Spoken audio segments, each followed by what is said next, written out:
Okay. I think we can start, Steve, I think. Okay. Yeah, well, hello folks. Welcome to our second live stream, our second Q&A session. Had great fun doing the last one, so we're looking forward to this one. We're going to talk to you a little bit first about what we're doing on the plot at the moment, and what's going on our allotments, and then through some of the jobs that you can do. Sorry, just got to mute my screen here. That's it. Now I can hear.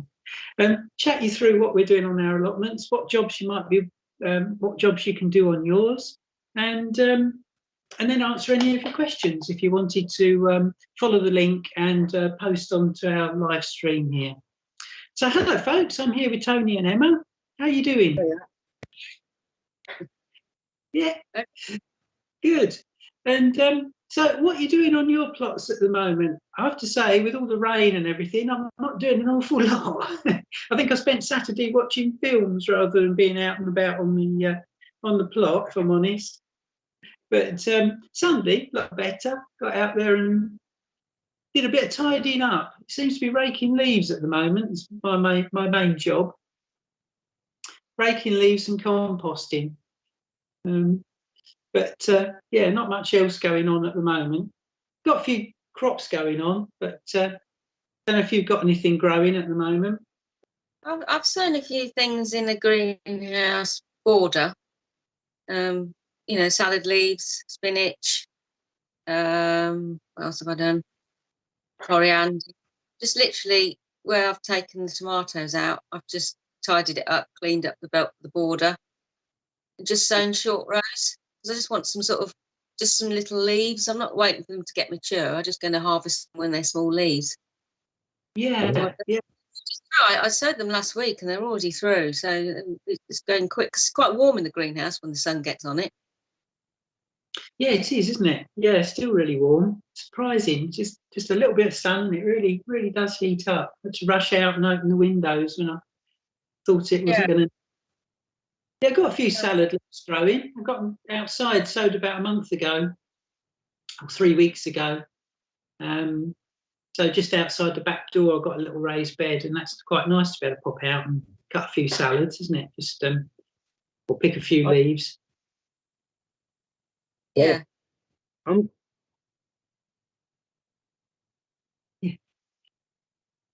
Oh. So,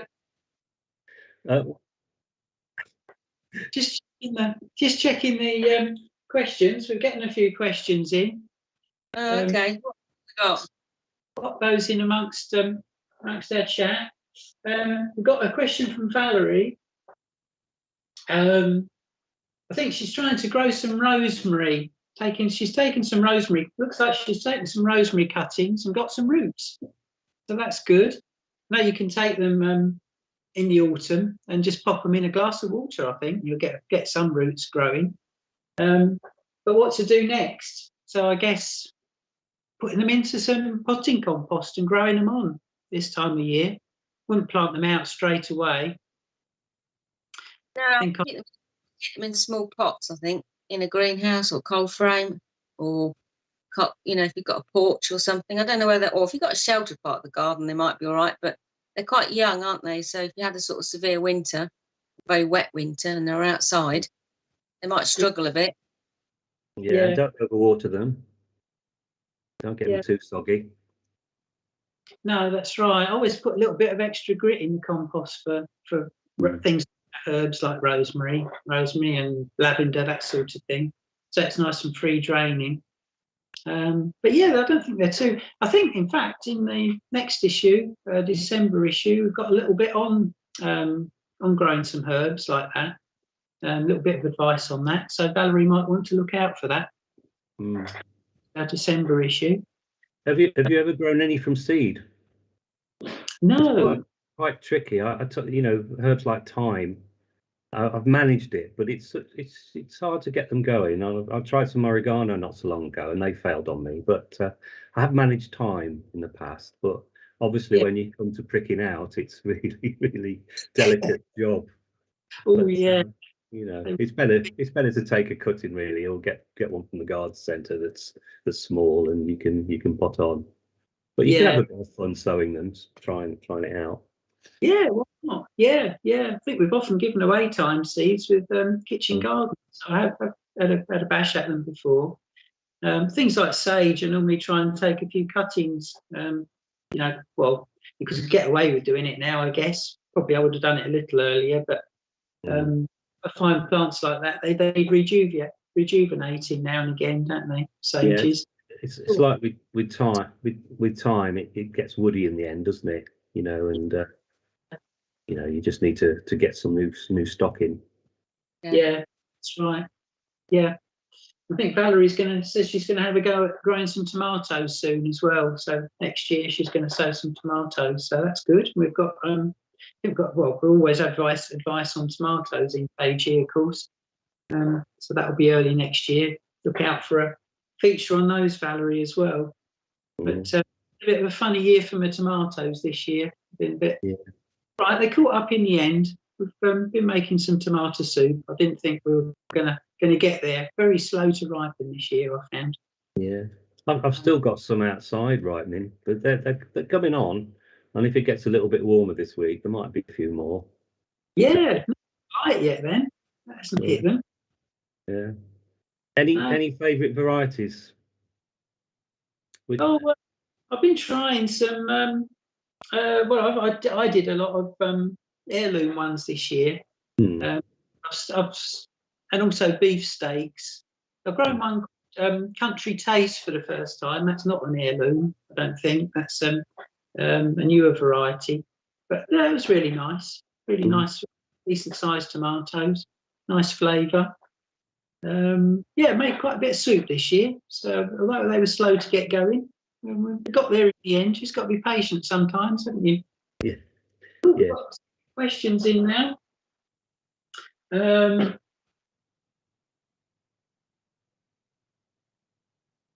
So just a comment here from Bernadette. She says, "Morning all. First year grower, and I've loved every bit of it, even the tomato blight, as I've learned so much." A lot of people have been hit with blight, haven't they? It's just one of those things, happens every year, of course. So I've heard a lot this year about tomatoes and blight, though. It seems to be quite common. It's only ever hit me once, and that was partly because my potatoes got absolutely devastated one year, and it got into the polytunnel as well. But I've heard quite a few comments lately about blight, particularly with tomatoes. Yeah. Didn't you have some, Emma? Some blight in your tomatoes? Blight this year, and I didn't think that. I've never had it before. No. No. It is usually, whenever I've had it, it's come from the potatoes first. So I don't grow main crops anymore, very rarely. Just for the reason, really, don't want it spreading onto me. Not that is a guarantee, of course, because it can just fly in from anywhere, but help, I think. Got some more. Oh, Valerie's back. She said, "I've grown strawberries from seeds and it was very successful. Good. Also to get fruit. So that's another thing to try. Strawberries. Yeah, really good idea." Mike is on. He says he wants to introduce more flower colours to his garden. He's got some large alliums and daffodil bulbs and the recent Morven show ready to plant. So, I think that's a trend, isn't it, now, growing a lot more flowers amongst the trees to bring in the pollinators and everything. Some tulips. Coming up to tulip planting, aren't we, soon, in perhaps another month or so? Yeah, that's right. Love tulips. Yeah. Need to get your orders in, really, because get all the best varieties, don't you? All the best varieties go from the catalogues if you don't get your orders in quickly. Till November to plant your tulips, I guess. Yeah. We've got some sweet williams to plant out on the plot, and we did have some wallflowers, but unfortunately they went to flower. They just flowered really, really early when they were really small. So they must have had must have been under some sort of stress. Do you know what? Exactly the same happened to me. All flowered. Yeah. I didn't know whether to hang on to them and just see if they would, produce another flush later on. But I think they've flowered themselves out, really. Yeah. Mm. So Sweet Williams, it seemed all right. Touch wood. But yeah, not the wallflowers. I don't know. I think it might be in the dry weather. They perhaps didn't get enough moisture at a certain point, and it just shocked them, and then just produced flowerbuds. Yeah. But I do enjoy planting bulbs. It's kind of almost the start of a new season again, isn't it? Really, and they come up in the spring. It cheers you up when there's nothing else growing. And you're almost surprised when they come up, aren't you? Because they're dormant for so long, and then suddenly, your daffodils start coming up, and your tulips, whatever else. Yeah, I love alliums actually. I must grow some more of those. They're beautiful. Yeah, they are lovely. Yeah, must have more. We've got a message from Nick Hubbard. It says, I'm growing winter spinach. Can I put out seedlings yet? Also, can I use supermarket garlic to start off growing garlic? Oh, sorry, I think that's from Lorraine Hubbard. So winter spinach. They've been sowing some winter spinach seedlings. Yeah, I guess, as long as they've been hardened off a little. Although it's getting chillier, isn't it? But it's still not really cold. And the tougher spinach is, it's usually all right, isn't it? yeah. If you want to get a few leaves over winter, it's probably worth putting a cloche over it, really, because it just keeps them a bit tender and keeps them growing. Yeah, definitely. Stops them getting soaked as well if you've got heavy soil, doesn't it? Flush over the top. But yeah, anything you're going to eat the leaves of, it's a good idea to cover, isn't it? And to keep the worst of the weather off. But the shot garlic, well, I mean, I think we've probably all tried it, but it's not supposed to be ideal, is it? Well, it's not always necessarily the right variety that's good enough for our climate. Yeah. A lot of the varieties that we buy to plant are ones that have been tried and tested in this country and a bit. You've got no idea really where the supermarket garlics come from. No. So you can try it. You never know. I have heard of people getting good crops from it. Yeah. So you might be. You do get a better choice of. You find as well if you buy seed garlic, you get nice big, and it's good seed garlic, nice big cloves, so they've got a really good start. Yeah. And you say a bigger choice of varieties that are much better in our climate or bred for our climate. Since you only get one shot at it a year, they're not cheap, but it's probably worth the money. Got a question from Andy. What's the best way to get salad leaves through the winter? Well, we mentioned we've all, we've sown some salad leaves. Again, I suppose pretty hardy, some of them, aren't they? Things like corn salad. I've sown some corn salad, which is, should do well outside all through the winter, but it'll grow. Cress is another good one, isn't it? Yeah. In all honesty, if you can get things growing now, or you get things growing sort of August, September, they can sort of take over quite nicely over the winter outside, especially if you put cloches over them. But they never really grow a huge amount, do they? I mean, when it's slow, they just take over, and then you get when the day lengthens, that's when they start to produce a little bit more leaf, and then you can start harvesting them again. And if you grow them in a greenhouse, you can sometimes get a little bit more leaf to pick, can't you? But certainly a bit of protection, as we've said, will just kind of give them a little bit of a boost. Yeah. If you haven't got any of that, you can grow them on a windowsill, can't you? They'll grow quite well just in a sort of window box type tray, not too deep, don't need loads of compost. On a nice bright windowsill. But I'd to start them off, I'd probably just put a propagator lid over the top until they've germinated.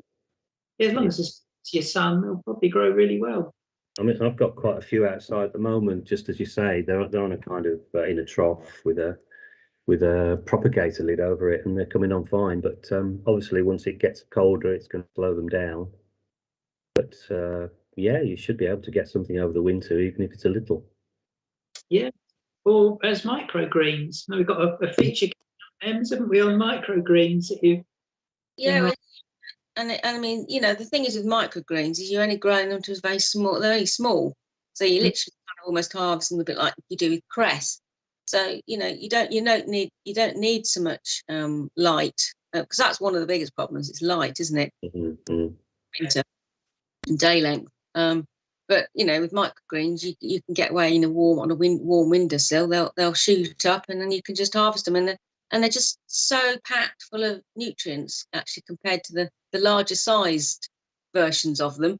So actually, you don't need an awful lot. You can just sprinkle them on your food, and you're actually getting quite a powerful punch of nutrients. Yeah, they're really good, aren't they? And like you say, really quick. So it's good to try, and something kids can try as well, I think. If you've got seeds left from the seeds, those are microgreens, aren't they? Yeah. It's good. Yeah. Any of your leftover seeds, apart from things like tomatoes or aubergines, you can't eat those. But you know, there's certain normal leafy vegetables that you'd eat. Like, I mean, even broccoli, cabbage. Yeah, beetroot. Yeah. Sprinkle those on I mean, you don't need anything big. You don't need a big proper trays. You can use. But I've used things like microwave dinner trays, because they haven't got holes in, and of course they haven't got holes in. You can stick them straight on the windowsill. Watering. So it doesn't need to be a deep depth of compost to grow them in. Yeah, it's a really good way of starting to grow veg, isn't it? Nice and simple. Don't need, you know, in the way of equipment, as you say, any old recycled trays will do. Little tiny bit of compost. Yeah, really good. I guess with some microgreens, you can even grow them on a bit of tissue, can't you? Things like mustard and cress, that sort of thing. All familiar with, probably how we all started sowing. Yeah. Cotton wool, I think it was. Soak cotton wool and put some cress on it. Yeah, or a face of the eggshell. Yeah. Got a message to Muddy Boots. He's saying, Tony, my tulips never seem to flower after the first year. He's given up on them now. So we tend to grow them in containers, you know, on the patio and that, close to the house where you can see them. And then I'll often plant them in the second year. I've got down the end of the garden, I've got an area which is just grass, and we plant the bulbs in the grass. Come up again there, and they're never as spectacular the second year. Usually get some, but my tulips have been fine actually. Some of my daffodils this year seem to be affected by that. They weren't quite so flourishing, whereas the tulips are great. They've come back to probably 3 years now, pretty good. Yeah, but I'm not quite sure why. Sometimes think the main bulb that you plant, that original bulb that you plant, will produce a good one the first year. Then I sometimes think it could potentially rot, or you know, the disease sets in, and then sometimes I produce bulbils which will then come on and produce, but it may take a few years for them to grow, sort of thing. So I think, you know, in some respects, tulips you can almost treat them like annuals. You sort of plant them out, have a really good show, and then just leave them in and see. But you don't always get a good show, I find. No. Yeah, certainly. Yeah. It depends a little bit on the type as well. Perhaps some of these ones will go on, won't they? But some ones. But the big showy ones, as you say, the bulb split sometimes, and if you you know, it's going to take at least 3 years for that to grow, isn't it? If it ever does. So it's a bit of a mixture. If we've got them in pots, we'll replant them. If they're in a bed, we usually rip them out and start again. I've had better luck with like growing them in pots and then lifting them and then drying them off and then replanting them. I found that. Yeah. Got a question from Timefly. When is the best time to prune a pear tree? I did mine in June and think I've done it wrong. Oh dear. Well, it depends. You don't say time flight if it's a bush tree, standard bush tree, or whether it's a sort of wall trained espalier, something like that. So pop back and tell us that. If it's a bush tree, then you'd normally prune it when it's dormant in the winter, wouldn't you? Yeah. But then I've got some a wall trained pear, and I've summer prune that. So I tend to prune that in August. Don't really want to prune it. You pruned yours in June, you mentioned. So if you pruned it in June, you'll tend to get a flush of new growth, which will then need pruning again. So you've probably not done any damage. It's just that say if it is a wall trained one, something like that, then probably August when it's kind of finished growing anyway. You're cutting back the summer shoots, and that will encourage more fruiting buds. But if it's a big tree, if it's a sort of standalone bush tree, then pruning it in the winter. But I don't know. I try not to prune the trees any more than I can help, because obviously every pruning cut is a potential to let in diseases. So it's really just cutting out the dead stuff, isn't it? Cut out the dead bits, diseased bits, and try and keep it as open a shape as possible, really. You don't really need to do too much more than that, I don't think. Oh, it's a bush tree. Here we are, we're back, time flights back. It's a bush tree and was getting overgrown. So yeah, dead diseased bits, any bits which are growing up through the middle or crossing, get rid of those.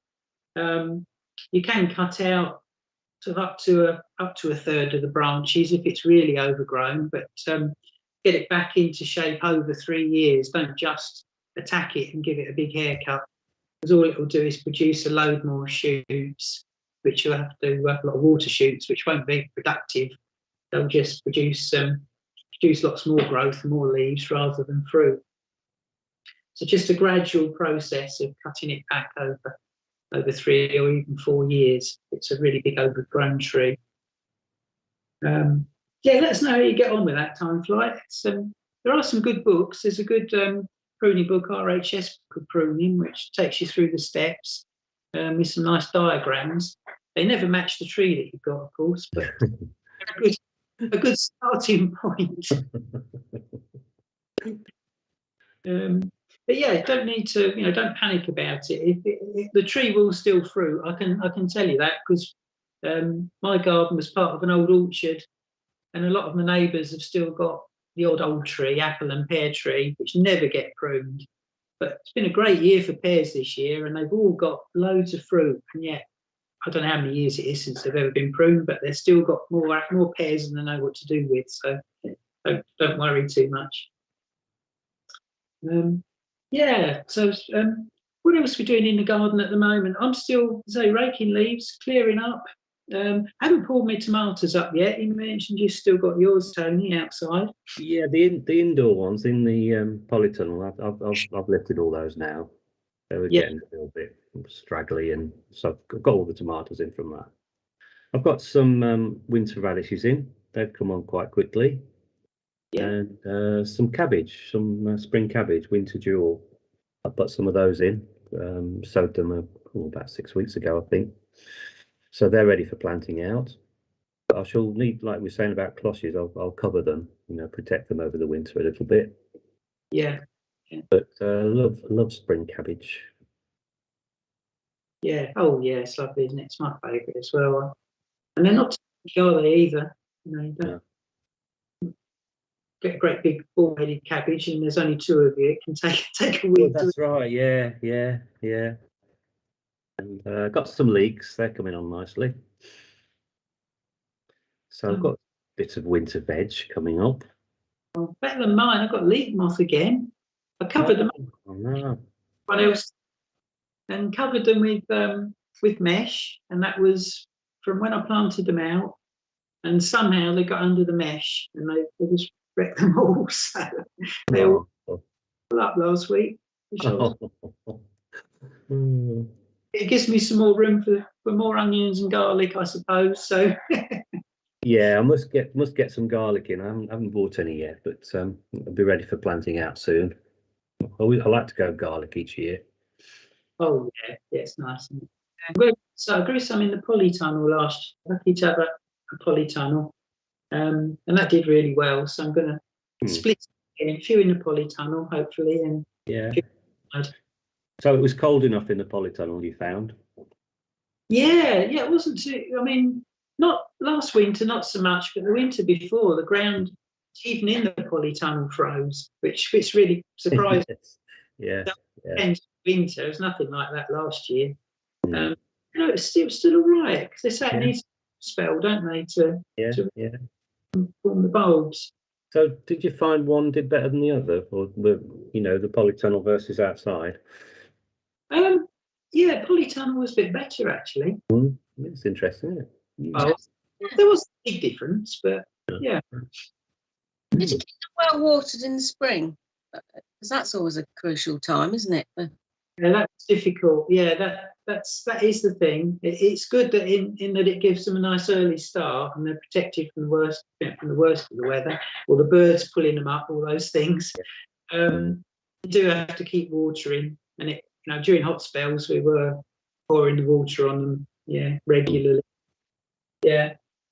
Ben, we've got a question from Ben. What's the easy thing to grow if you live in a small flat without a garden? Oh, so we mentioned the salad leaves, didn't we? Salad leaves, definitely. Excellent. That's certainly what I grow best. And I grow lettuces, because I do find that, I try winter lettuces out in the polytunnel, but I find they tend to rot off. So those are salad leaves as well, instead of trying to grow sort of full heads.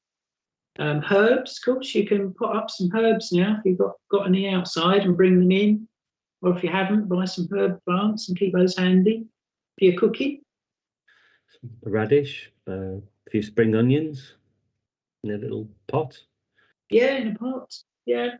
And if you've got a tiny space outside, you can grow a few things like that, can't you, close to the house wall? You can get very dwarf tomatoes now, can't you? Really little tiny bush tomatoes. Yeah, that's a good which one. are sort of been bred to be, grown on a windowsill. Not this time of year, but come spring, you'll be able to buy those. Veranda Red's one we've tried, isn't it? I think. Remember doing that? Veranda Red? Yeah. That's a little bush one. Yeah. And peppers, grow peppers, again, not this time of year, one to think of for next year. Sowing in the spring, sowing in early January, February, so you can get going with those quite quickly. And if you've got any outside space at all, even if you could just got a little bit of a wall, you could just put a growing bag, and that could with lettuce. You grow 3 tomatoes in it. You could grow courgette plant in it.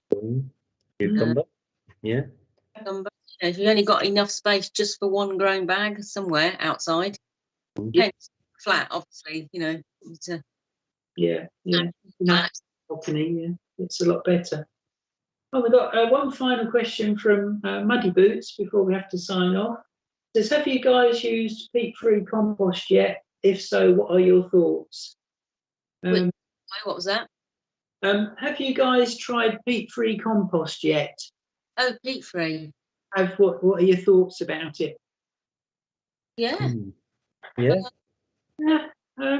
had, it's mostly okay. I've had a few mixed experiences with it, but I know that there are a few new ones out due to come out for the new year, for the spring season. I think there's one, I think Westland, who already produced peat-free, are producing another one, and Levington, I think, have got a brand new one out. I don't know if Westlands is new or if it's a change, sort of an addition to the range. They already do the New Horizon, I think, is the Western one, isn't it? But there's a new Levington one coming out, which obviously I haven't tried yet, so that might be certainly worth a go. I had a few mixed results and started mixing my own, which you can do if you're buying coir and add fertiliser to it. So that's another option, perhaps. But there are some good ones out there, aren't there?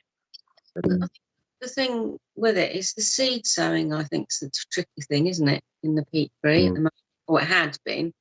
I mean, hoping they're gradually improving them, because that was always the problem, wasn't it, in the past, was the peat frees were, once things got mature, it wasn't quite so bad, but it was just the seed sowing.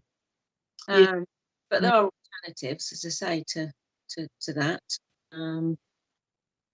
I mean, I've used, I must admit, I've used John Innes seed compost, which I know has got some peat in it, but it's not quite as much as some of the peat-based ones. Just a small amount, just to get the seeds going, and then I tend to use peat-free certainly for mature stuff. But I do want to go peat-free. I think it's really important that we do. It is tricky. It's not been an easy transition, I don't think. I know some companies have been experimenting with it for a long time now. To my knowledge, at least 20 years, and it's taken this long to. It's not just the mixture, is it? It's getting enough material to be able to supply everybody, all the nurserymen as well as all the gardeners, and that's been very difficult, I know. But there are some good ones out there. Or you can experiment with mixing your own, as I say, with coir. I use a coir and loam, and it's basically a John Innes that I make up, but just use it in place of peat. I use coir. There we go.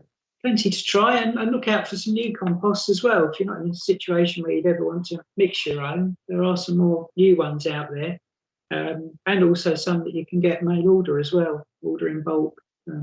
Companies that you might not necessarily see in your garden centre.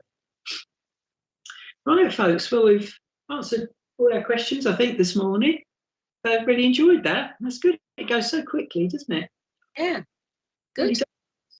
Yeah. So, well, I hope everybody enjoyed that. And remember, if you've got any questions, you can always send us anything via the magazine. Check out the website as well. We've got some good subscription offers going on at the moment, so do have a look. Visit us at www.kitchengarden.co.uk and have a look and see if you like the site, and subscribe to us. So it's been great. Thanks very much. And Thank you. have lots.